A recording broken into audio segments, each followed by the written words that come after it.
এটা হচ্ছে হুদালিল আলামিন। সুতরাং নবীর এই চরিত্র আমরা অল্প কথায় শেষ করতে পারবো না। মায়ের সাথে যেটা রাদিয়াল্লাহু তাআলা আনহাকে যে প্রশ্ন করা হয়েছিল, তিনি যেভাবে খুব সংক্ষেপে উত্তর দিয়েছেন, আমি আপনাদের সেই আহ্বানেই বলছি। তাকে জিজ্ঞেস করা হলো যে আল্লাহ রাসূলের চরিত্র কেমন ছিল, তো তিনি বলেছেন যে কানা খুলুকুল কুরআন, রাসূলের চরিত্র ছিল কোরআনের চরিত্র। সুবহানাল্লাহি ওয়া বিহামদিহি। আল্লাহ তাআলা নিজে বলেছেন ওয়া ইন্নাকা লাআলা খুলুকিন আযীম, নিশ্চয়ই হে নবী আমি আপনাকে মহান চরিত্রের অধিকারী করেছি। তো কাজে আমরা যদি আল্লাহ রাসূলের সিরাতকে জানতে চাই, সেটা আমাদের জানতেই হবে এজন্য যে আল্লাহ রাসূলের অনুকরণ করা ছাড়া ইহকালীন জীবনে মুক্তি এবং পরকালীন জীবনে কল্যাণ এবং পরকালীন জীবনের মুক্তি এটা কখনো কল্পনা করা যায় না। তো এই জন্য আমাদেরকে এগিয়ে আসতে হবে কোরআনের শিক্ষার দিকে, কোরআন বোঝার দিকে, কোরআন পড়ার দিকে, কোরআন মানার দিকে। সময় তো হাজিরিন, এই জন্য আল্লাহ রাসূলের আমরা তার জীবনী আমরা বলে শেষ করতে পারবো না। যে কবি এভাবে বলেছেন যে আল্লাহ তাআলার পরে সৃষ্টির মধ্যে যদি সবচাইতে যদি বুজুর্গি থেকে মর্যাদা থেকে তার সেটা হচ্ছে মুহাম্মদ রাসূলুল্লাহ সাল্লাল্লাহু আলাইহি ওয়াসাল্লামের বুজুর্গি। তার চাইতে সৃষ্টির সেরা কেউ নেই। এই জন্য আমি আপনাদের সবাইকে আহ্বান জানাচ্ছি যে আসুন আমরা কোরআন পড়বো, কোরআন বোঝার চেষ্টা করবো এবং আল্লাহ রাসূলের অনুসরণের মাধ্যমে আমরা কোরআনকে আগে ধরার চেষ্টা করবো। আল্লাহ তাআলা আমাদের সবাইকে তৌফিক দান করুন। আল্লাহুম্মা আমিন। ভ্রান্তি কিন্তু শেষ নাই। নতুন অনুষ্ঠান হিসেবে আমাদের অনেক ভুলভ্রান্তি থাকতে পারে, আপনাদের দাওয়াত আমরা আগে বোঝাতে পারি নাই।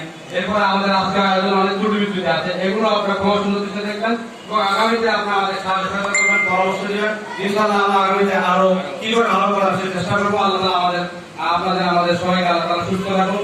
আল্লাহ তাআলা আমাদের সবাইকে কবুল করুন। আল্লাহুম্মা আমিন। ওয়া আখিরু দাওয়ানা আলহামদুলিল্লাহি রাব্বিল আলামিন। আসসালামু আলাইকুম ওয়া রাহমাতুল্লাহ। থেকে অনুত্তর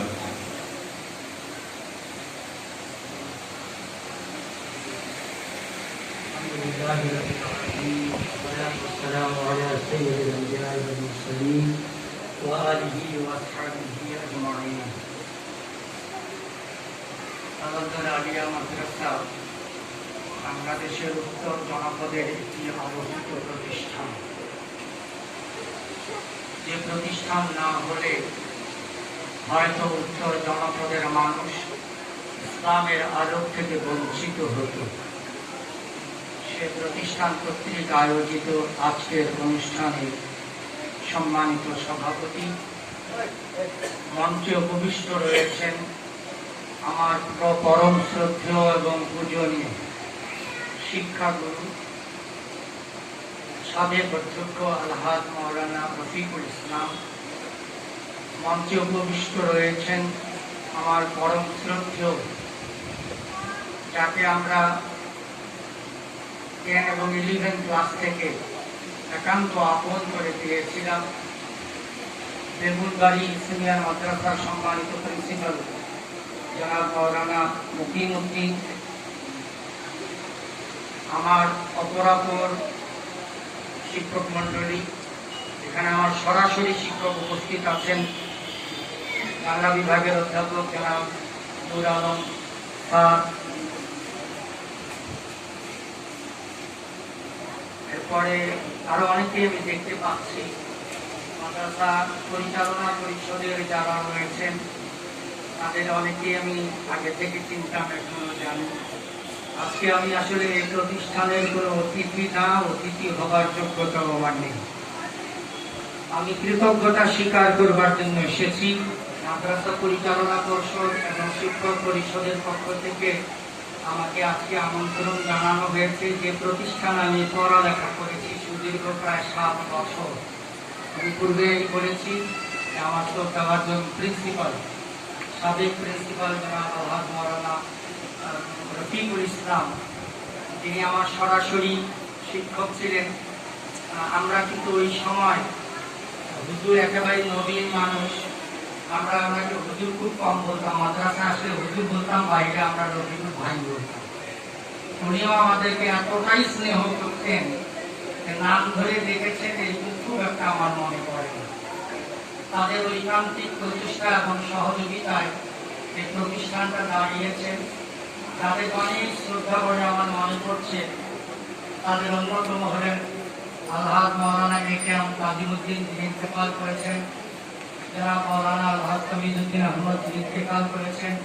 একজন মেম্বার বলছিলেন রহিমউদ্দিন হুজিরের কথা, যদিও আমি তার কাছে পড়ার সুযোগ পাইনি, আমি তখন আমাদের এখানে পড়ি, তখন উনি প্রাইমারি অথবা দাখিল লেভেলে ক্লাস করাতেন। আসির উদ্দিন হুজুরকে আমরা পেয়েছি, খান হুজুরকে আমরা পেয়েছি, এবং অনেককেই আমার মনে পড়ছে। আমি কুরবান দিয়ে বলছি, আমি অতিথিরা বক্তৃতা করতেও আসিনি, আমি কৃতজ্ঞতা স্বীকার করতে এসেছি। আপনারা আমাদেরকে স্মরণ করেছেন, দেখেছেন, আমরা ইশারা করতে এসেছি। এখানে বক্তৃতা করা বা বক্তব্য দেওয়া আমার জন্য শোভনীয় নয়, এই কারণে আমার অনেক শিক্ষক এখানে বসে আছে। এখানে যারা মঞ্চ উপবিষ্ট আছেন তারা বিভিন্ন বড় বড় মাহফিলগুলোতে প্রধান অতিথি হয়ে যান। আজকে যাদের সবাইকে আমরা এক কাতারে এখানে এনেছি, আনতে পেরেছি, বর্তমান অধ্যক্ষ এবং কমিটিকে এর জন্য আমরা ধন্যবাদ এবং কৃতজ্ঞতা জানাচ্ছি। বর্তমান অধ্যক্ষ যিনি আছেন তোহা ভাই, আমরা ছোটকাল থেকেই বন্ধু মানুষ। তোহা ভাই হিসেবে আমাদের কাছে পরিচিত, যদিও উনি আমার সম্ভবত এক ইয়ারের জুনিয়র।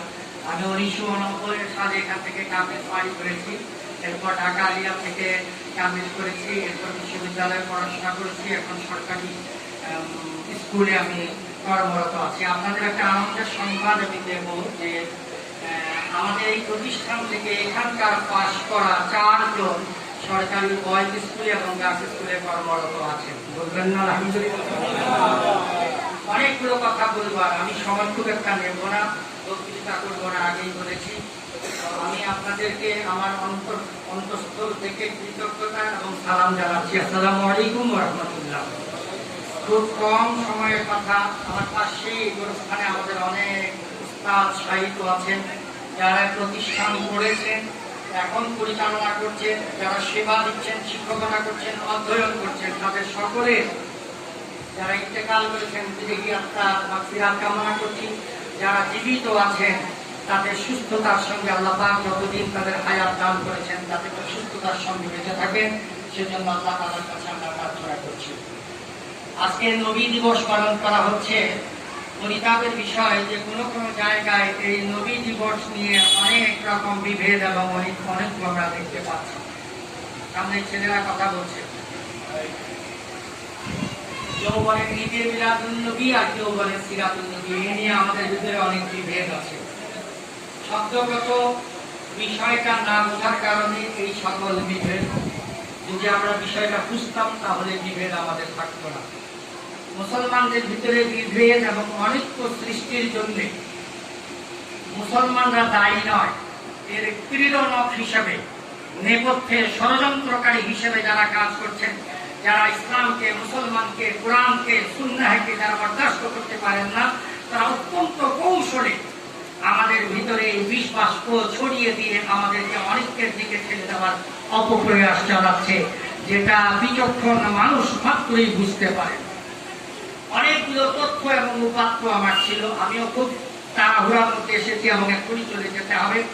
তো জাস্ট আপনাদের কাছে ইনফরমেশনটা দিতে চাই যে আজকে আমাদের এই অনেকগুলো ছোট্ট অতি আদরা বিষয় নিয়ে, অতি সাধারণ বিষয় নিয়ে, কে গোল টুপি পরেন আর কে লম্বা টুপি পরেন, কে মাগরিবের পর জিকির করেন আর কে ফজরের পর জিকির করেন, কেউ লা ইলাহা দিয়ে জিকির করেন, কেউ লা ইলাহা ইল্লাল্লাহ দিয়ে জিকির করেন, কেউ বা লম্বা গোল ওই যে জামাটা ভেতরে সেলাই করা এটা পরেন, কেউ বা ফাড়া জামা পরে। এ নিয়ে আমাদের ভিতরে বিভেদ আছে না নাই বলে। কেউ কওমি মাদ্রাসায় পড়েন, কেউ আলিয়া মাদ্রাসায় পড়েন। আমার কওমি ভাইয়েরা যদি এখানে থাকেন তাহলে শ্রদ্ধার সঙ্গে তাদের আমি বলবো যে আপনাদের যে ধারণাটা আছে এটা পরিবর্তন করা দরকার। যে আলিয়া মানে খালিয়া আলিয়া ছেলেরা জানে না, এই কথা আমি বিশ্বাস করি না। আলিয়ার উস্তাদরা জানে না, এ কথা আমি বিশ্বাস করি না।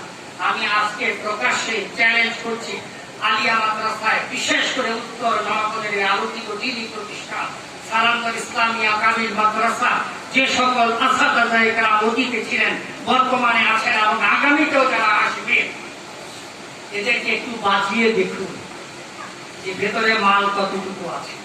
কথা ঠিক কিনা বলবেন? কথাটা কি ঠিক? তমিজুদ্দিন মাওলানা চলে গেছেন, আর একটা তমিজুদ্দিন মাওলানা বাংলাদেশে সৃষ্টি হবে না। আমার সঙ্গে কি আপনারা একমত? আলহাজ অধ্যক্ষ মাওলানা রফিকুল ইসলাম এখান থেকে বিদায় নিয়েছেন, আর একটা আলহাজ মাওলানা রফিকুল ইসলাম তৈরি হবে না।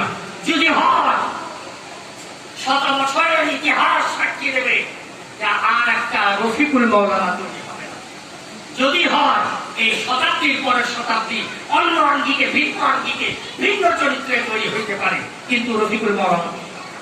আমি শ্রদ্ধার সঙ্গে স্মরণ করি মৌলানা জিল্লুর রহমান, আমার শ্রদ্ধা অবস্থা। আমি কথাগুলো খুব একটা বাড়াবো না। কাজে যাদের এইরকম ধারণা আছে তাদের এই ধারণাগুলো পরিবর্তন করা দরকার। অপরদিকে আলিয়া মাদ্রাসা যারা বা ছাত্র যারা আছেন, আমি কাউকে পরামর্শ দিচ্ছি না, যান আপনার বিবেক থেকে আলোকিত করবার জন্য, যে কওমি মাদ্রাসায় পড়াশোনা হয় না বা ওরা কিছু জানে না, এই ধারণাটাও ঠিক না। এটা অপনতন হওয়া দরকার, পরিবর্তন হওয়া দরকার, সংশোধন হওয়া দরকার, ইসলাহ হওয়া দরকার। এই বিভেদগুলো আমাদের ভুলে যাওয়া দরকার। আপনারা কি আমার সঙ্গে একমত? গীতাতে আসতে হলো, আমার সঙ্গে কি একমত আপনারা? আমি এখন প্রকাশ্যে চ্যালেঞ্জ করে দিই যে ফতোয়ার বিষয়ে হোক, হাদিসের বিষয়ে হোক, কোরআনের বিষয়ে হোক, যদি আপনারা কেউ বাহাস করতে চান আমন্ত্রণ জানাবেন। আমরা কেউ একজন জিজ্ঞেস করেছিল যে এই জগতে আপনার চেয়ে ভালো জাননেওয়ালা কি কেউ আছে? শিক্ষা দেওয়ার জন্য বললেন যাও খিজিরের কাছে। তিনি তার সঙ্গে থাকবার জন্য মনস্থ করলেন এবং বারবার তিনি বলছেন তুমি আমার সঙ্গে থাকতে পারবে না। মুসা আলাইহিস সালামকে তিনি তিরস্কার করছিলেন, না তুমি থাকতে পারবে না। তিনি ওয়াদাবদ্ধ হলেন। একটা দুইটা তিনটা ঘটনার পর শেষ পর্যন্ত মুসা আলাইহিস সালামের সঙ্গে খিজিরের আলাদা ডিফারেন্স তৈরি হয়েছিল। কারণ খিজির আলাইহিস সালামকে আল্লাহ পাক যে ইলম দিয়েছিলেন, যে মারিফতের জ্ঞান ছিল, সেটা হযরত মুসা আলাইহিস সালামের কাছে ছিল। বিরাট লম্বা ইতিহাস, এখানে কথা বললে আমার বাতুলতা হবে, দৃষ্টতা হবে এবং বেয়াদবি হবে। ধর্মের কথা, ইসলামের কথা, কোরআনের কথা, ফিকহের কথা, সুন্নাতের কথা এইখানে আমার বলা মানায় না, কারণ আমার শিক্ষকরা এখানে আছেন। আমি শুধু এতটুকু আহ্বান জানাতে চাই, আসুন না মিলাদুন নবী মাহফিলে মুহাম্মদুর রাসূলুল্লাহ সাল্লাল্লাহু আলাইহি ওয়াসাল্লাম, যিনি বিশ্ব নন্দিত মানুষ, হেদায়েতের একমাত্র নমুনা এবং মডেল, যা সম্পর্কে স্বয়ং আল্লাহ তাআলা সার্টিফিকেট দিয়েছেন। আমাকে সার্টিফিকেট দেয় বোর্ড, আমাকে সার্টিফিকেট দেয় মেডিকেল কলেজ, আমাকে সার্টিফিকেট দেয় ইঞ্জিনিয়ারিং কলেজ, আমাকে সার্টিফিকেট দেয় গভর্নমেন্ট, কিন্তু তাকে সার্টিফিকেট দিয়েছেন স্বয়ং রব্বুল ইজ্জত, ইন্নাকা লাআলা খুলুকিন আযীম। তার সার্টিফিকেটটা কে দিলেন? রাসূলুল্লাহ সাল্লাল্লাহু আলাইহি ওয়াসাল্লামকে সার্টিফিকেটটা স্বয়ং আল্লাহ দিলেন, যিনি এই মহাবিশ্বকে সৃষ্টি করেছেন। আজকে মানুষ মহাকাশে যায়, সামান্য কোনো গ্রহে ভ্রমণ করবার পরে ঘুরে এসে ব্যাপক প্রচারণ জানায় যে ওইখানে এটা আছে, ওইখানে এটা আছে, জীবাশ্মের সন্ধান পাওয়া গেছে, এটা হইতে পারে, ওইটা হইতে পারে। কিন্তু কাঙ্ক্ষিত পৃথিবী মহাবিশ্বের ভিতরে যা কিছু সৃষ্টি করা হয়েছে তার 10% গতকালকে জাতীয় দৈনিকগুলোতে আপনারা দেখতে পারেন, বিজ্ঞান বিষয়ক যে ম্যাগাজিনগুলো আছে সেগুলোতে দেখতে পারেন। এখন পর্যন্ত সারা দুনিয়ার বিজ্ঞানীরা মহাজগতে 100 ভাগের 10 ভাগ মানুষ জানতে পেরেছে, এখনো 90 ভাগ মানুষের অজানাই রয়ে গেছে। কথা কি বুঝাতে পেরেছি? আমরা পৃথিবী নামক গ্রহটাকে জানি, মঙ্গলটাকে জানি, চাঁদের কথা জানি, এ কয়টা জানি? বলছে যে যা মহাস্রষ্টা মহাজগতে যা কিছু সৃষ্টি করেছেন তার 10% মানুষ জানতে পেরেছে, 90% এখনো মানুষের অজানাই রয়ে গেছে। সুতরাং মানুষের নবী নাই, নবীর রেখে যাওয়া কাজগুলো আঞ্জাম দেওয়ার দায়িত্ব হলো যাদের, তারা তাদের তৈরির কারখানা হলো এই শিক্ষা প্রতিষ্ঠানটা। বলবেন না সুবহানাল্লাহ? আল উলামা ওয়ারাসাতুল আম্বিয়া, নবী কি আর আসবেন? লা নবিয়্যা বাদি আনা খাতামুন নবিয়্যিন। আমার নবী বলেছেন যে আমি শেষ নবী, আমার পরে আর কোন নবী আসবে না। সুতরাং অনেক বছর পেরিয়ে গেছে, 1500 বছরের কাছাকাছি, আর নবী আসছে না। দিনের ভেতরে বিভেদ অনৈক্য সৃষ্টি হতে পারে, এইটা সংশোধনের ইসলাহের দায়িত্ব হলো উলামায়ে কেরামের, উলামায়ে দ্বীনের, উলামায়ে হক। সেই জন্য আল্লাহ নবী সরওয়ারে কায়নাত সাল্লাল্লাহু আলাইহি ওয়াসাল্লাম বলেছেন আল উলামা ওয়ারাসাতুল আম্বিয়া। এই উলামায়ে দ্বীন হলেন নবীদের ওয়ারিশ। কার ওয়ারিশ? কার ওয়ারিশ? কথা আমরা বুঝতে পারছেন না? কার ওয়ারিশ? জোরে বলতে হবে, কার ওয়ারিশ?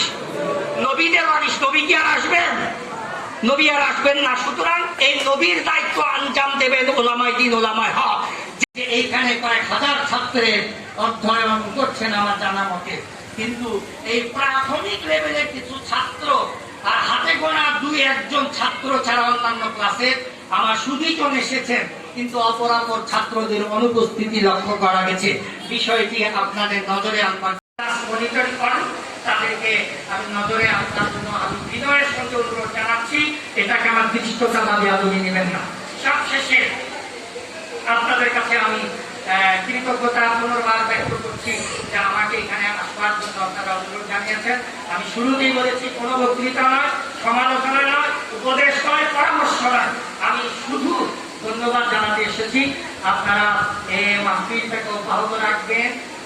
সহযোগিতা কোনো সময় কোনো রকম প্রয়োজন হলে আমাদের প্রিন্সিপাল মহোদয়কে আমি অনুরোধ করবো, বর্তমান প্রিন্সিপাল মহোদয়কে, যে কোনো সমস্যা আপনারা যদি জানেন, যেহেতু গভর্নমেন্টের অনেক প্রতিষ্ঠান আমরা ডিল করি, আপনাদেরকে আমরা সহযোগিতা করতে পারবো ইনশাআল্লাহ। আর্থিক সংকট হলেও সেদিক থেকে আমরা নানাভাবে সুবিধা দিতে পারবো, দিতে পারবো, সহযোগিতা করতে পারবো। গভর্নমেন্টের দিক থেকে কোনো রকম যদি সহযোগিতা দরকার হয় সেটাও আমরা ইনশাআল্লাহ করতে পারবো। আপনাদের সকলের সুস্বাস্থ্য, দীর্ঘায়ু এবং সাফল্য কামনা করছি। নবীর ওয়ারিশ হয়ে আমাদের নবী রেখে যাওয়া কাজ যথাযথ আঞ্জাম দেওয়ার আহ্বান জানিয়ে আমি আমার কথা শেষ করছি। আল্লাহ আমাদের সকলের মঙ্গল করুন। আসসালামু আলাইকুম ওয়া রাহমাতুল্লাহ।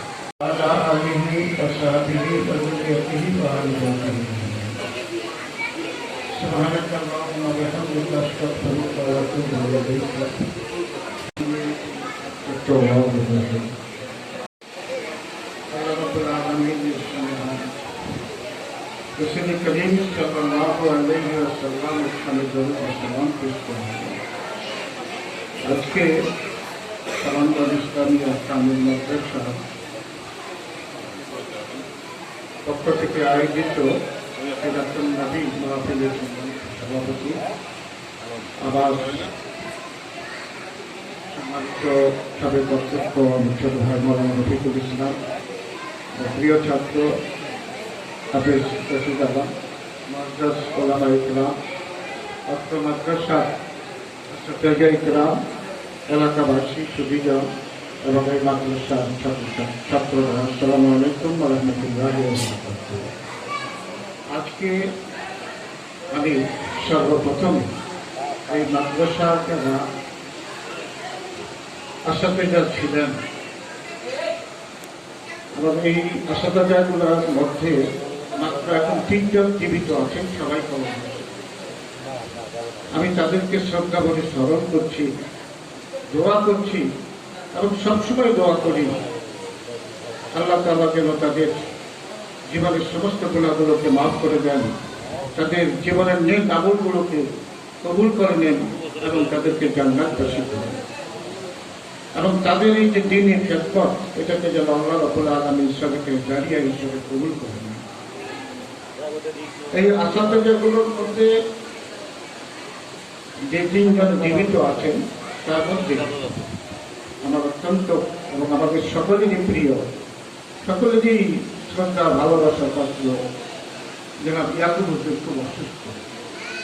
আমরা দোয়া করি আল্লাহ যেন তাকে সহায় কামিলা দান করেন, তাকে সুস্থতা দান করেন, আমরা দোয়া করি।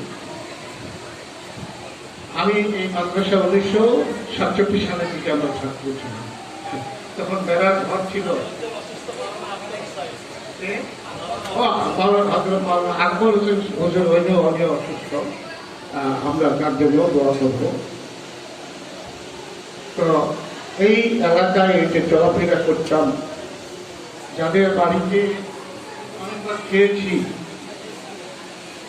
এই চলাফেরা করেছি, উঠা বসা করেছি, এই মুরব্বীদের কথা স্মরণ হয়, তাদের জন্য দোয়া করি। তারা যে খেদমতটা দিয়েছে এখানে, সেটা কি অবস্থা ছিল। একদিন রুমে 2টা ক্লাস হতো, একদিন রুমে 2টা ক্লাস হতো, একটা সংযোগ ছিল, তারপরে কোনো অভিযোগ ছিল না, ওস্তাদেরও কোনো আন্তরিকতার কোনো ত্রুটি ছিল না, ছাত্রদেরও সহযোগিতার কোনো ত্রুটি ছিল না। এলাকাবাসীরও এই যে প্রত্যেকটা বাড়িতে রোগী কেন রাখতে পারে, এই মাদ্রাসাকে টিকে রাখার জন্য, আলেম তৈরির জন্য, দিনী খেদমত কোরআন হাদিসের খেদমতের জন্য ব্যস্ত। আজকে যদি আমাদের এই নদীয় ব্যবস্থা না থাকতো তাহলে আমিও অন্য এইভাবে লেখাপড়া করতে পারতাম। আমি সবসময় তাদের জন্য দোয়া করি, আল্লাহ যেন তাদেরকে জান্নাত নসিব করেন। ভবিষ্যৎ এলাকাবাসী যারা আছেন তারাও তাদের ভবিষ্যতে আপনারা মাদ্রাসার প্রতি খেয়াল রাখবেন, একটা অপরের সহযোগী হিসাবে চলতে হবেন।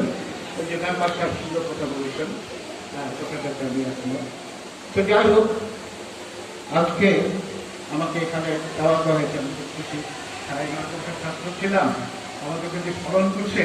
আর আমরা তো এখন অবসর লোকের একটু আবার ভাগ বিল্লা থাকে না, মূল্যায়নও খুব কম থাকে, ভ্যালুলেস। আপনারা যে দেওয়া গেছেনের জন্য বর্তমান অধ্যক্ষ সেক্রেটারি ইসলাম কর্তৃপক্ষকে আন্তরিক মোবারকবাদ জানাচ্ছি।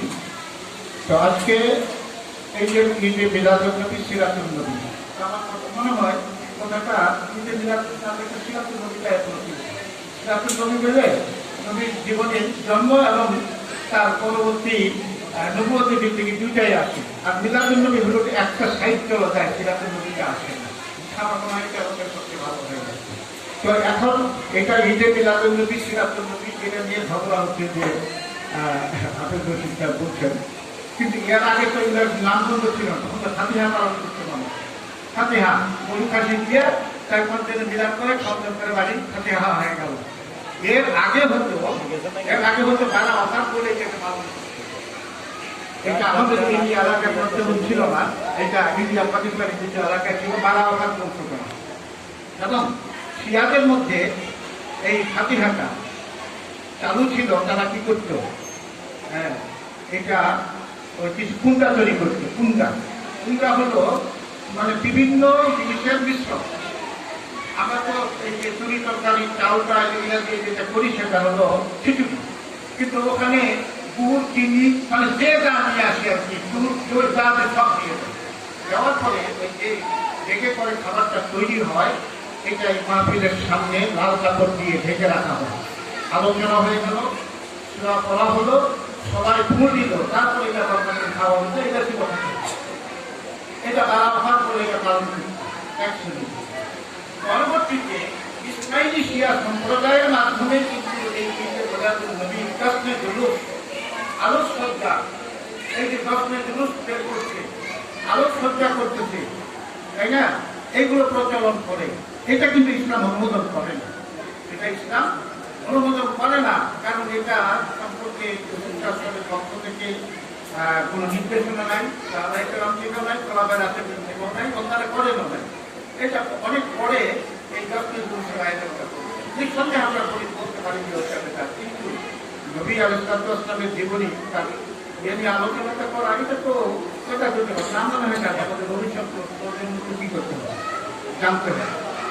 তা আমি আজকে রাসূল সাল্লাল্লাহু আলাইহি ওয়াসাল্লামের যে বিষয়টা আমি একটু সংক্ষেপে আলোচনা করতে চাই যে রাসূল সাল্লাল্লাহু আলাইহি ওয়াসাল্লামের আগে, অর্থাৎ আদম আলাইহিস সালাম থেকে ঈসা আলাইহিস সালাম পর্যন্ত, বা ঈসা আলাইহিস সালাম থেকে আদম আলাইহিস সালাম পর্যন্ত যত পয়গম্বর রাসূলরা ছিলেন, তাদের আগমনের যে ধারাটা এবং তাদের উপরে যে কিতাব নাযিল হয়েছিল, ওই কিতাবে নবীদের সম্পর্কে যা বলা হয়েছিল, কোরআন মজিদের মধ্যে এবং রাসূল সাল্লাল্লাহু আলাইহি ওয়াসাল্লামের আগমনটা সম্পূর্ণ ভিন্ন, সম্পূর্ণ আলাদা। আদম আলাইহিস সালাম থেকে ঈসা আলাইহিস সালাম পর্যন্ত নবীদের যে আগমনের যে ধারাবাহিকতা কোনো সময়ে খালি ছিল না, এবং একই সময় একাধিক নবীও ছিল, কয়েকশো নবী ছিল একই সময়, এবং আগমনের ধারাটা কোনো সময় কি ছিল না, গ্যাপ ছিল না। একমাত্র রাসূল করিম সাল্লাল্লাহু আলাইহি ওয়াসাল্লামের যে আগমনটা, ঈসা আলাইহিস সালামের পরে তার জন্ম হলো 570, এরপরে নবুয়ত হলো 40 বছর পরে, তাহলে 610 বছর পর একজন পয়গম্বর আসলেন। গ্যাপটা হলো কতদিন? 600 বছর। এইরকম 600 বছরের ব্যবধান কোন নবী রাসূল আগমনের মধ্যে ছিল, এটা রাসূল সাল্লাল্লাহু আলাইহি ওয়াসাল্লামের জন্য ছিল। এখন আমরা জানি হযরত মুসা আলাইহিস সালামকে তাওরাত কিতাব দেওয়া হবে, আল্লাহ রাব্বুল আলামিন তাকে আহ্বান করলেন তুর পাহাড়ে। কোথায়? প্রথমত ডাকছিল কয়দিন? 30 দিনের জন্য। পরবর্তীতে 10 দিন কি করা হয়? বৃদ্ধি করে দেওয়া হয় 40 দিন। তার এই জাতিটাকে দেখাশোনা করার জন্য সমস্ত দায়িত্ব দিয়ে গেলেন আরেক পয়গম্বর হযরত হারুন আলাইহিস সালামকে। একই সঙ্গে দুইজন, একজন গেল তুর পাহাড়ে, আরেকজন তাকে দেখাশোনার দায়িত্ব দিয়ে দিলাম মাত্র কয়দিনের জন্য? 40 দিনের জন্য। এই 40 দিন পরে আসে দেখে যে আমরা সব ভুলে গিয়ে পাশু পূজা শুরু করি। মোবারকবাদ জানিয়ে আমার বক্তব্য শেষ করছি। আখির দাওয়ানা আলহামদুলিল্লাহ রাব্বিল আলামিন। আসসালামু আলাইকুম।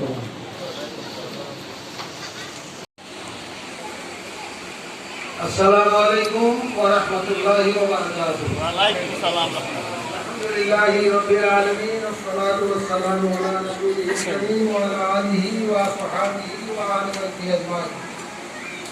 আউযু বিল্লাহি মিনাশ শাইতানির রাজীম। বিসমিল্লাহির রাহমানির রাহিম।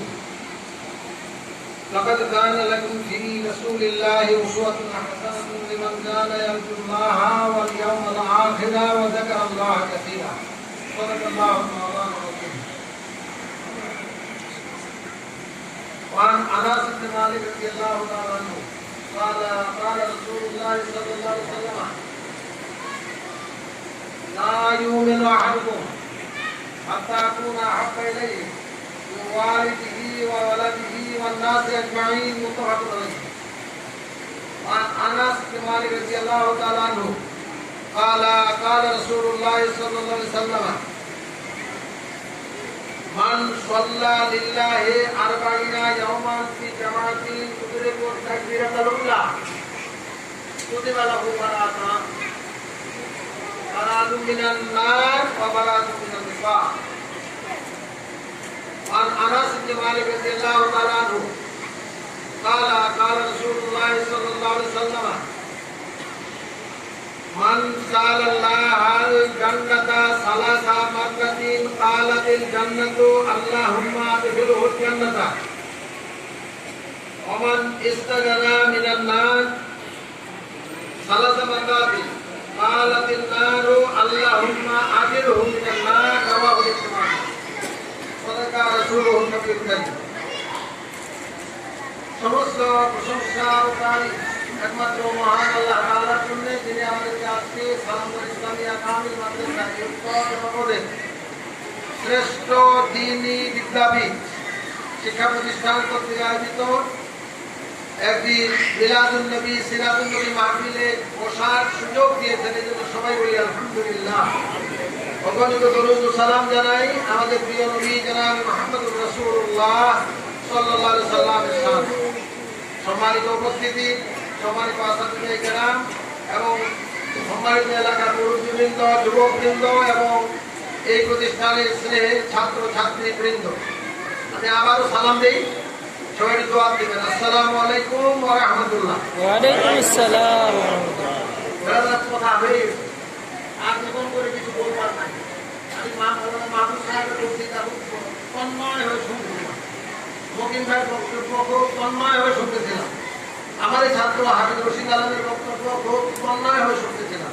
হক কথাগুলো সব বলে দেওয়া হয়। তারপরও আমি যেহেতু শেষ বক্তা, কিছু কথা মুক্তাচার করতে হয়, শুরুতে আবেদন থাকবে। এখন বাজে 12:42, 1টা পর্যন্ত। এর মধ্যেই আমার কথা শেষ করবো ইনশাআল্লাহ। আমার তাওফীকি ইল্লা বিল্লাহ। কারো অসুবিধা নাই, আপত্তি নাই তো? আমি আজকে সেই গভীর শ্রদ্ধা আমাদের স্মরণ করছি। আমি 1966 সালে এই মাদ্রাসায় জামিল আউয়ালে ভর্তি হয়েছিল। 1966 সাল, 66 থেকে 71, 6 বছর পায়ে হেঁটে আমার গ্রামের পানিগাড়া থেকে যাতায়াত করেছি, লেখাপড়া করেছি। এই আশেপাশে বাড়িগুলোতে আমি নদীর ছিলাম, যেমন নদীর বাড়িতে 1-2 দিন মাত্র। আমি ছোট্টবেলা তখন ক্লাস 6-এ পড়ি, তো সকালে আমার পান্তা ভাত খাইতে দেওয়া হয়েছে। পান্তা তো তখন খাবার ভাত, এখন আমরা পান্তা খাই। ওই পান্তা খায় আমি যে বাড়ি ভোট দিচ্ছি আর ফিরে আসি, তাহলে নদী আর থাকি নাই। তবে বলছে বাসের ভাই বাড়ি, এখানে ওনার আপা ডালিমা মিয়া, তারপরে পবিত্র মুন্সি হানিফ ভাই বাপ, তারপরে এদিকে আমাদের কি বলে আহিমুদ্দিন বাবা, আব্দুর রহিম আহিমুদ্দিন বলতো, এই ধরনের লোকগুলো মুরব্বীবৃন্দ, এই যে বিধানের আপা, আমাদের সাবেক মেম্বার সাহেব, এই ধরনের মুরব্বীবৃন্দ, এখানে দৌমিয়ান আলী চাচা মারা গেছেন, এই ধরনের মুরব্বীবৃন্দ এলাকায় ছিলেন, কসির মিয়া, সিরাজুল মিয়া, তারপরে এই পাশে কি বলে ফজলুল সরকার, আরো মানিয়া মোহাম্মদ দেখেন ছোটবেলায়, তারপর এখানে এই যে ইউনুসের স্যার, তাজিমুদ্দিন আহমদ সাহেব, তারপরে এমানুদ্দিন সাহেব, এই যে লোকগুলোকে দেখেছি, এই লোকগুলো সীমাহীন কষ্ট করে এই মাদ্রাসা গড়ে তুলেছে, যাদের নাম আমার মনে আসতেছে না, হ্যাঁ হয়তো এই বলে আর বলা যেত না, আমি তাদের গভীর শ্রদ্ধা ভরে স্মরণ করছি। আসাদে কেরাম যারা দুনিয়া থেকে বিদায় গ্রহণ করেছেন, জনাব ফজলুল হক সাহেব প্রথম সুপার, এই দুনিয়া থেকে চলে গেছেন। জনাব ফজলে সুবহান চিরাগের মানুষ, টকটকা ফর্সা চেহারা ছিল, লম্বা চেহারা ছিল, আমাদেরকে মিজান পড়াইছে। আমার একদিন মনে আছে, আমার আসতে একটু দেরি হয়েছে, হারিয়ে আসছি, আর মিজান পড়াচ্ছেন তিনি। দেরি থেকে আমাকে একটা বাড়ি বানল, ওই একটাই বাড়ি খাইছি, আর বাড়ি খাইনি। এই লম্বা কমছি দিয়ে একটা বাড়ি বানলেন। ওনার হাতের লেখা এত সুন্দর ছিল, মহান চট্টগ্রাম বাড়ি, তিনি ইন্তেকাল করেছেন। যারা মৌলানা আসিরুদ্দিন আহমদ সাহেব, তিনি ইন্তেকাল করেছেন, তার কাছে গ্রহসরক শিখছে। যারা শহীদুদ্দিন আহমদ হুজুর, তিনি আমার নাম শিখছে ভর্তি করেছেন, তার এই ভর্তি রেজিস্টার মাদ্রাসা সংগঠিত আছে, তার হাতের লেখা।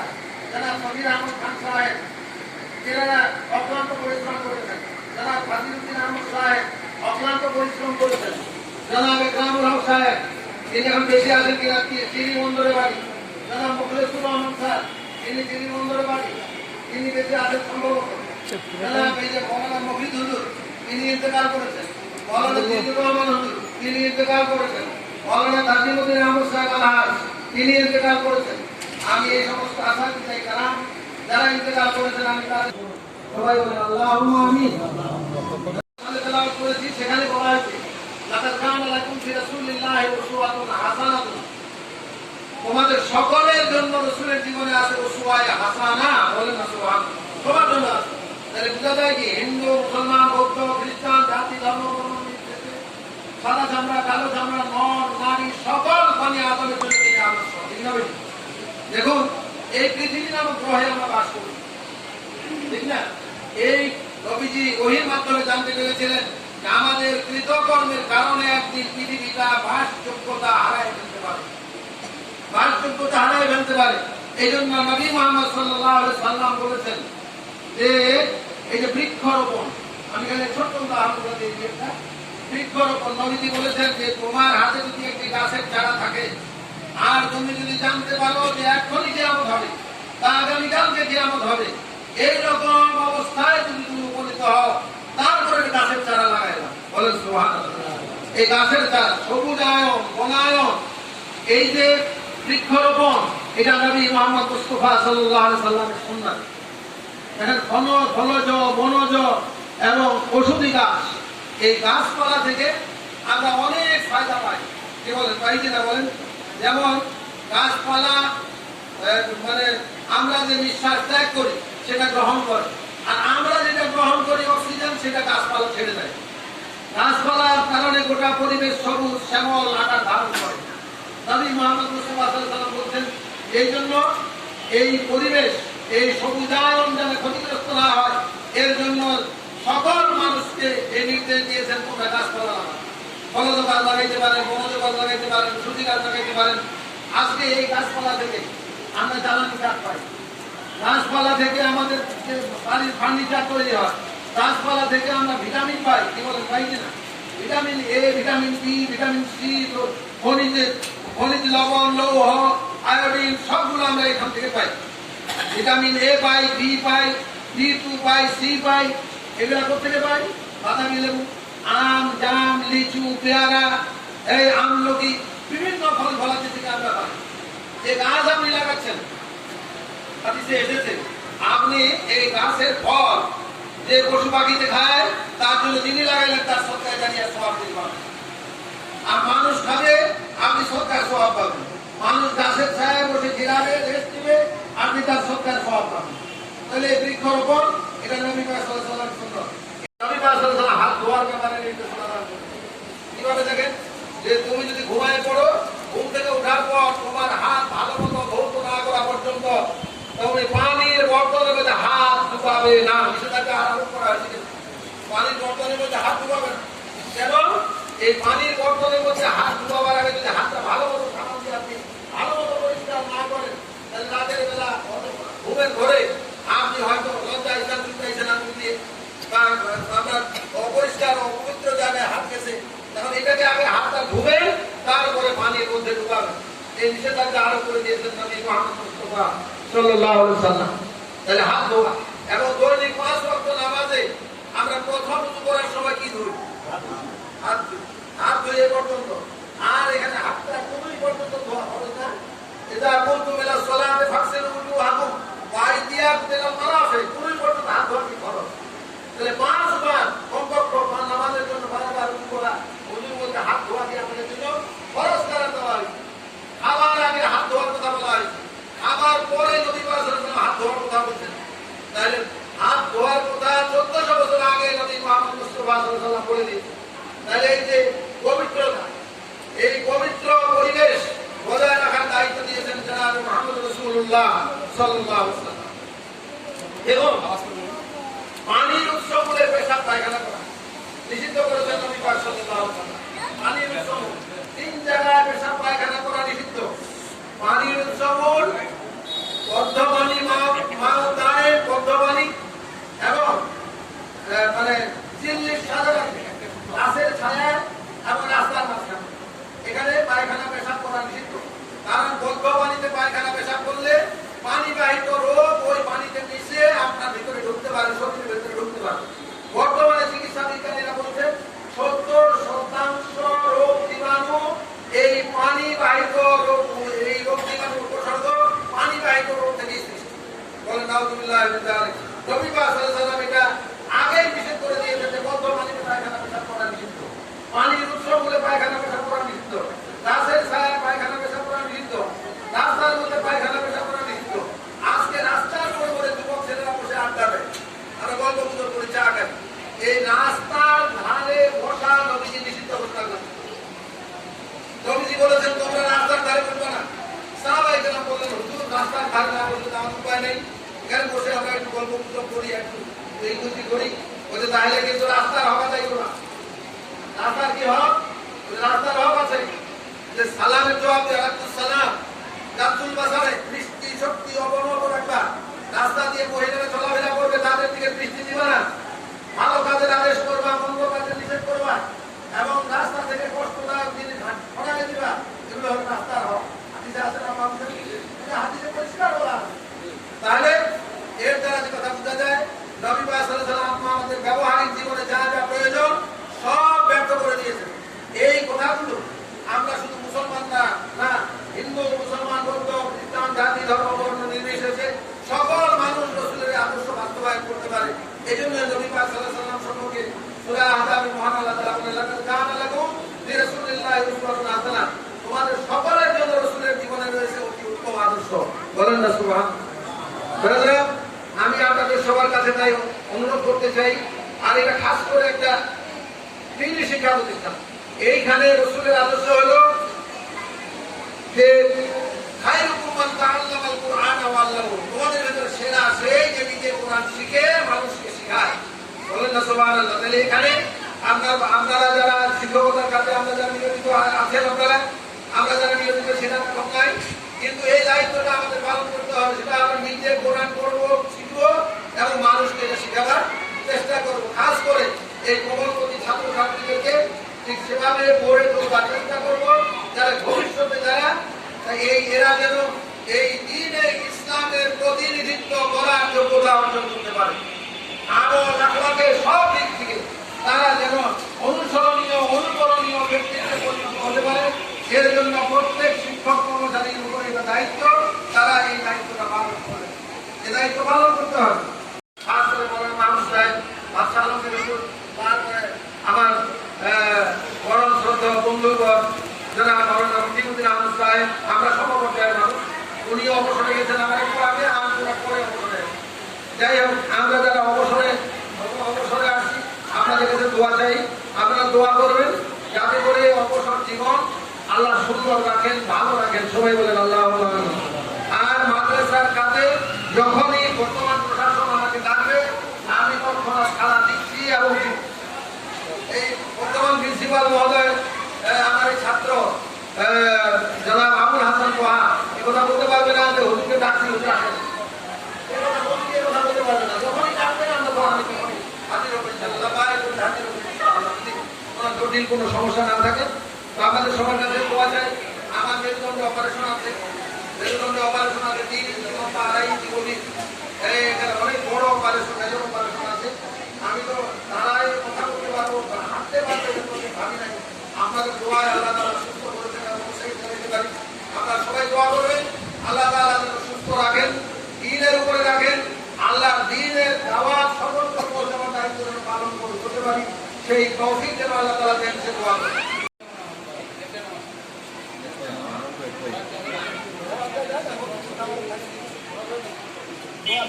খুবই ঘনিষ্ঠ আপনজন, যিনি আমাদের বিশিষ্ট সমাজসেবী এবং পৌর আওয়ামী লীগের সভাপতি, তিনি ইতিমধ্যে আমাদের মাঝে উপস্থিত হয়েছেন। তিনাকে আমরা সবাই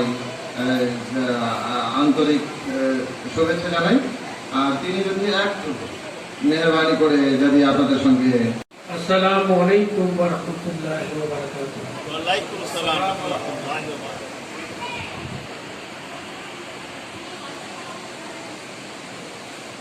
মাদ্রাসা কর্তৃক আয়োজিত আজকের এই মিলাদ অনুষ্ঠানে সম্মানিত সভাপতি, সম্মানিত শিক্ষকবৃন্দ, আর অত্যন্ত শ্রেয়ের ছাত্রবৃন্দ, অভিভাবকবৃন্দ, সবাইকে আবারও আমি সালাম জানাচ্ছি। আসসালামু আলাইকুম ওয়া রাহমাতুল্লাহ। আমি মোহাম্মদ ইকরামুল হক, ঠাকুরগাঁও পৌরসভার সভাপতি, আওয়ামী লীগের সভাপতি। এখানে আমি এর আগেও অনেকবার এসেছি, কিন্তু এই প্রথম একটা অনুষ্ঠানে আমার অত্যন্ত প্রিয় মানুষ আবুল হাসান তোহা ভাই, যিনি অত্র প্রতিষ্ঠানের প্রিন্সিপাল, ওনার আমন্ত্রণে এসেছি। আপনারা আমাকে এই অনুষ্ঠানে আসার জন্য অনুরোধ জানিয়েছেন, এই জন্য আসলে আমি অত্যন্ত খুশি হয়েছি। এই জন্য যে আজকের অনুষ্ঠানটা বিশ্ব নবী, আখেরে নবী মুহাম্মদ সাল্লাল্লাহু আলাইহি ওয়াসাল্লামের জন্মদিন, আমরা যেটাকে ঈদে মিলাদুন নবী বলি। এইটা এবারে বাংলাদেশ সরকার ঘোষণা করেছে প্রত্যেকটি প্রতিষ্ঠানে এই দিবসটি অনুষ্ঠিত হবে। অর্থাৎ বাড়ির অভিভাবক যদি ভালো কাজের পরামর্শ দেয়, বাড়ির লোকেরা ভালো দিকেই ধাবিত হবে। মূলত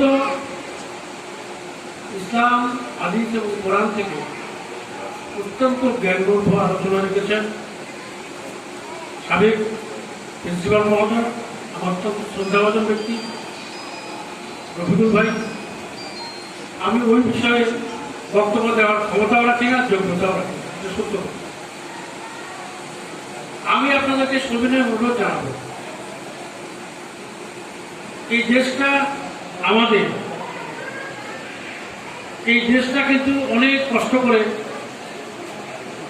অনেক কিছুর বিনিময়ে স্বাধীন হয়েছে। এই দেশটা ভালো মন্দ সবকিছুই দেখভালের দায়িত্ব আমাদের। এখন দেশ তো অনেক বড়, কোথায় কক্সবাজার, কোথায় পুতুলিয়া, কোথায় টেকনাফ, এতটুকু তো দেখার শক্তি আমাদের নেই। আমাদের যেখানে জন্ম, আমাদের যেখানে বাড়ি, আমরা আমাদের জায়গাটুকু দেখব। আমাদের মূল বিষয় আজকে আমি এখানে এসে কথা বলছি, প্রিন্সিপাল মহোদয় কথা বলেছেন, এখানে তোয়া ভাই প্রিন্সিপাল আছেন। আরো 20, 25, 30 বছর পর এই ছাত্রদের মধ্যে কেউ না কেউ প্রিন্সিপাল হবে, এই ছাত্রদের মধ্যে কেউ না কেউ কমিশনার হবে, মেয়র হবে, চেয়ারম্যান হবে, এমপি হবে, এরাই তো। আমরা তো অন্য দেশ থেকে লোক হায়ার করে আনবো না।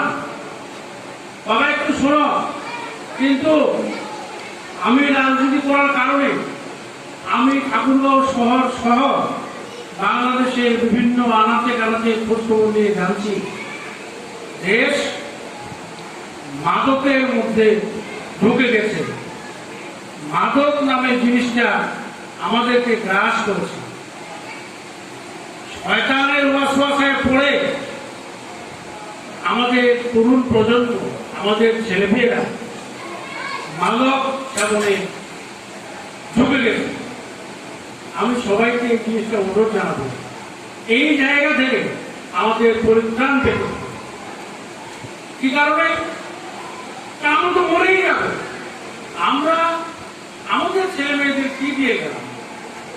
আমরা অনেক টাকার মালিক হলাম, অনেক সম্মানের মালিক হলাম, কিন্তু আমার শহর যদি মাদকের মধ্যে ঢুকে যায়, আমার শহর যদি জুয়ার মধ্যে ঢুকে যায়, আমার শহর যদি বিবেচনার মধ্যে ঢুকে যায়, তাহলে আমার তো মরণ করে শাস্তি হবে। সেই কারণে যে সমস্ত ছেলে পেলে মাদক সহকারে ধরা পড়ে, আমার কাছে অনেকে তদবির করতে যায়, ভাই টেলিফোন করেন। আমি যখন শুনি মাদক, বাবা আমি বলছি যে ভাই এই ব্যাপারে আমার কোনো সুপারিশ নাই। মাদকের বিরুদ্ধে আমি ব্যক্তিগতভাবে জিহাদ ঘোষণা করছি। মাদকের ব্যাপারে কোনো ছাড় নাই। আমি আপনাদের সবাইকে এই বিষয়তে অনুরোধ করবো, যারা এখানে অভিভাবক আছেন, আপনার সন্তান কোথায় গেল, ঠিক সময় বাড়ি ফিরল কিনা ফিরল। এখন তার বাড়ি ফেরার কথা মাগরিবের পরেই দেখা যাচ্ছে সে 9টা 10টা পর্যন্ত বাড়ি আসে, তাকে অভিনয়ের সঙ্গে। এখনকার টিনেজার ছেলে রাগ করা মুশকিল, তাকে জিজ্ঞেস করা যে বাবা তুমি কোথায় গেছো, এত রাতে কেন আসছো, এত রাতে আসা যাবে না। এই বিষয়গুলি যেমন এগুলো কিন্তু ছোটখাটো বিষয়, এইগুলো যদি আমরা খেয়াল রাখি তাহলে একটা পরিবার ঠিক থাকবে। তাহলে এখন রাষ্ট্রের অভিভাবক মাননীয় প্রধানমন্ত্রী উনি কিন্তু আপ্রাণ চেষ্টা করছে, আমরা কিন্তু সবাই অনুধাবন করছি, দেশটাকে এগিয়ে নিয়ে যাওয়ার চেষ্টা করছি। আমরা আমাদেরকে এগিয়ে নিয়ে যাই, এইটাই আমার আবেদন, এটাই আমার নিবেদন। আর দোয়া করবেন। এই কথা শেষ করছি। আসসালামু আলাইকুম ওয়া রাহমাতুল্লাহি ওয়া বারাকাতুহু। যদি আমার দুটো কথা, একটা কথা আমার কাছে, যদি আপনারা আমাকে 5 মিনিট সময় মঞ্জুর করেন, তাহলে আমি 5 মিনিটে কথা শোনার কাজ করব।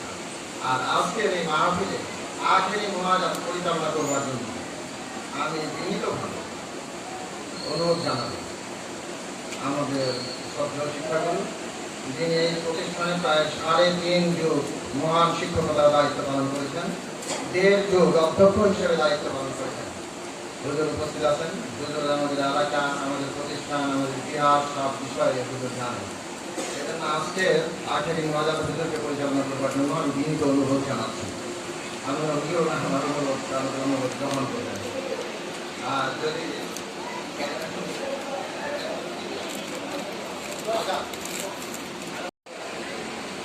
আহ্বান করছি, দাওয়াত দিচ্ছি, আপনাদের উপস্থিত হয়েছেন, এটা আমাদের মহানুভবতা। এই জন্য আপনাদেরকে আমি কৃতজ্ঞতা জানাই। আমি হয়তো খুব সাজায় কোথায় বলতে পারবো না, এখন সবাই খুবই সংকীর্ণ। আজকের এই মাহফিলের যে খাবার আমি শুরুতে বলছি যে আমাদের শিক্ষক মহোদয়গণ কীভাবে প্রস্তাব করছেন, এবং আমার যতদূর মনে পড়ে আমাদের মাননীয় হুজুর বলে সর্বপ্রথম আমাকে বলছিলেন যে হুজুর এই কয়েকটা মাহফিল যে আমাদের যিনারা এই মাদ্রাসা প্রতিষ্ঠা করেছিলেন, মাদ্রাসায় দান করেছেন, বিভিন্ন সময় গভর্নিং কমিটিতে দায়িত্ব পালন করেছেন, সভাপতি হিসেবে, সম্পাদক হিসেবে, সদস্য হিসেবে, এবং আমাদের মহান যে শিক্ষকগণ ছিলেন, যারা অনেকে আজকে হয়তো এই দুনিয়ায় নাই, আল্লাহ দরবারে ফিরে চলে গেছেন, আলমের বরজাখে আছেন, তিনাদের শিক্ষারণ এবং রুহের মাঠের উদ্দেশ্যে আমরা এই ধরনের একটা মাহফিল করতে পারি কিনা। আমাদের শিক্ষক মহোদয়গণ সবাই ঐক্যবদ্ধভাবে এই প্রস্তাব পেশ করেছেন, আমরা সিদ্ধান্ত নিয়েছি সেই সিদ্ধান্তেরই প্রতিফলন আজকে। আমার মনে হচ্ছে যে সব আজকের যে প্রস্তুতি, আজকের যে ইন্তজাম, আমার শিক্ষক মহোদয়গণ, আমাদের স্টাফ, শিক্ষক কর্মচারী অত্যন্ত পরিশ্রম করেছেন। সব কৃতিত্ব তাদের, আমার কোনো কৃতিত্ব নাই। আমি মনে করি যে আজকে আপনারা যে এসেছেন, আপনারা অত্যন্ত মহানুভব। আমরা সবাই এখানকার শিক্ষক কর্মচারী, প্রতিষ্ঠান সংশ্লিষ্ট যারা আছি, সবাই আপনাদেরকে আমরা আন্তরিক কৃতজ্ঞতা জানাই, শ্রদ্ধা জানাই। এবং আজকে উপস্থিত হয়েছে যে তিনজন সম্মানিত মেহমান আমাদের এখানে গুরুত্বপূর্ণ বক্তব্য পেশ করলেন, তিনাদের ব্যাপারে একটা তথ্য আপনারা ইতিমধ্যে জেনেছেন বা আপনাদের জানা আছে যে তিনারাও আমাদের এই প্রতিষ্ঠানের এক সময়ের তুফানের ছাত্র ছিলেন এবং আমি হুজুরের ছাত্র। আপনারা মাহফিলের উদ্দেশ্যে ইতিমধ্যে জেনেছেন যে মাহফিল তিনারা প্রথম ভেবেছিলেন যে এখানে একটা মাদ্রাসা হোক, রাজ্য শিক্ষা প্রতিষ্ঠান হোক। তিনারা পরে যিনারা যুক্ত হয়েছেন, তিনারা জমিদান করেছেন, বিভিন্ন সময় দায়িত্বে ছিলেন, মহান শিক্ষকতার দায়িত্ব পালন করেছেন এবং এই প্রতিষ্ঠানে সামান্যতম কন্ট্রিবিউশন যাদের আছে তাদের সবার প্রতি আমরা কৃতজ্ঞ। তাদের স্মৃতিচারণ আমরা করি। তিনারা মহান মানুষ ছিলেন, তিনারা যে খাদমাত এখানে জারি করেছেন, আমরা ধ্বংস হয়ে যাবো যুগ যুগ ধরে রেখে আনা পর্যন্ত এরা আবার জারি থাকবে। মহান